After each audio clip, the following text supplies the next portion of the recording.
The importance of production design can't be underestimated at all on LFN Nikita, because it was really where the show began in terms of trying to take the show away from the look of the movie into creating a new world for the television show. Nikita happened as essentially one script that was transitioning from a movie idea to a television idea.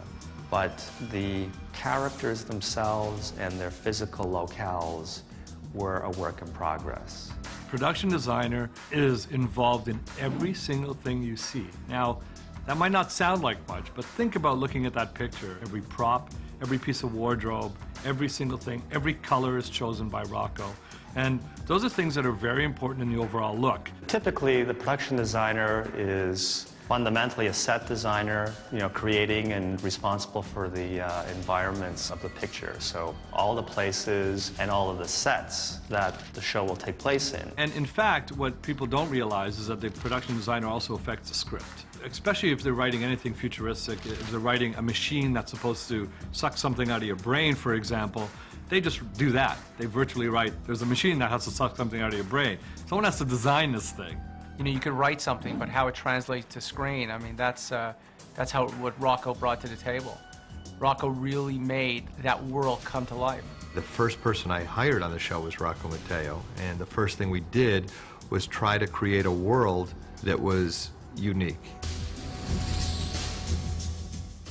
When they came to me with the show, my first question to them was, do you want this to look like something else you've seen, or do you want to try to define a whole new look?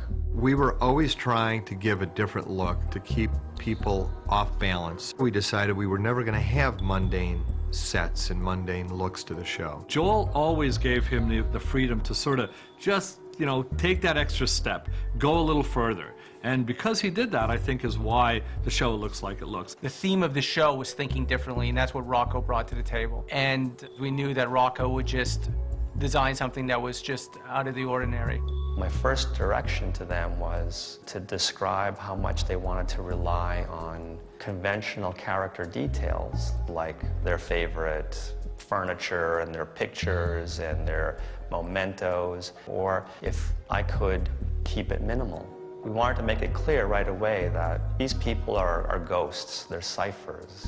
So it's really hard to pin an identity on them which is made up of conventional things. What we wanted to do is create a semi-futuristic look for the show, and that was all driven by production design. Rocco talked about it as if it were 10 minutes into the future, and I remember the writers and producers, we talked about it as if it was 2 inches to the left of the present. Rocco said from the very beginning that we don't have to have any paper in section 1, and as soon as he said it, it just made such great sense. At first, I remember the first year, it was a real challenge, because you couldn't just pass a note. I mean, you had to really figure out how people were going to give things to each other in this paperless world of sections. Rocco and our locations people really found tremendous locations in Toronto to cover the world. They knew Toronto so well that they could almost look at a page instantaneously, tell you exactly what street corner we should film this on. I mean, you would write something in Kara, you would write Tokyo, and Rocco didn't blink. We did one episode that was supposed to be Paris, and we CGI'd a shot of the Eiffel Tower, and Toronto is a cosmopolitan city. It wasn't really hard to mock up some street cafes with the Eiffel Tower in the background. Because we were an international show and we went everywhere, you had to be very knowledgeable in what the signage was, what the people wore, what things looked like, what the vehicles were. All of those things were all under his umbrella. You'd go down to the set, and for a moment, if you closed your eyes and opened them, you would think you were in whatever country we were supposed to be in that week. I told my crew, I really need you to be fearless, because we need to find the kinds of places that the writers want to write about. We need places that were out of bounds to civilians, whether it be like power plants and major water filtration treatment places, abandoned subway tunnels, and we would somehow find a way to get into them. Let's take the audience to places that they couldn't go in their everyday life, and that's the world Nikita has to go to, and we get to go into this world with her. Section 1 was more of a symbol and a metaphor for the whole underworld of the spy world as it was a physical place. It absolutely felt real. I had always wondered if there was a place that really existed like this, and when I walked on the set, you almost felt you were walking into a real place, into a place that was this covert agency. It was the perfect combination of technology, space, freedom to move, and even little cubicles that constrained you when you wanted to be constrained. If you looked at the initial sketches and diagrams of Section, it was overlapping circles, like throwing a rock into a pond and watching the circles come back and forth, overlapping and radiating from a central point. And that's how that place evolved over the years. Section 1, and I still say to today, is probably one of the best sets I've ever shot in as a director. It was incredibly deep. It had a lot of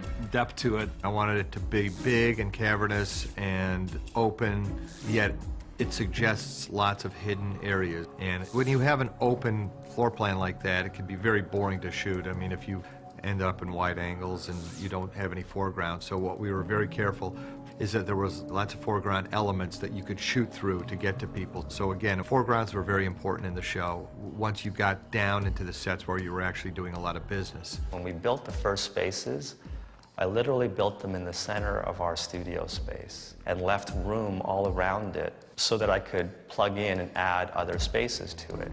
Year by year, we kept building corridors and hallways and other rooms and prisons, but never did he lose the texture and the design of what he started out to do, and it just got better. Nikita's apartment was a joint venture between Rocco and Peta, because Peta took it personally. I mean, this was the space that her character was going to be identified with. This was her private persona. I always thought that the apartment worked more symbolically than realistically. So as I had hinted in the first season that the strong-willed nature of Nikita as a person would act out a certain evolution in her space. If you watch her apartment, it's really interesting to see it grow with the character, and Rocco was always very aware of that. When he worked, he was always like focused in like a laser beam on the thing that he was creating. And he was very serious about it. Every morning I'd come in and go, and I'd usually call him and go, Rocco, you did it again. I don't know how you did it, but this looks unbelievable. And then it was, you know, a pleasure to shoot. I think we sometimes tried to challenge him by creating environments that we thought could not be pulled off, but he did it. Rocco was able to pull it off. If you look at it today, it still stands up. I don't think there's a single show where you go, oh, look how dated that looks. And it's been off the air now for a while. You can't talk about LFN Nikita without talking about a few key people. And prominent among them is Rokko Mаттeo. I mean, he really delivered a mood and an atmosphere in every famous film that we shot. His fingerprint was all over it.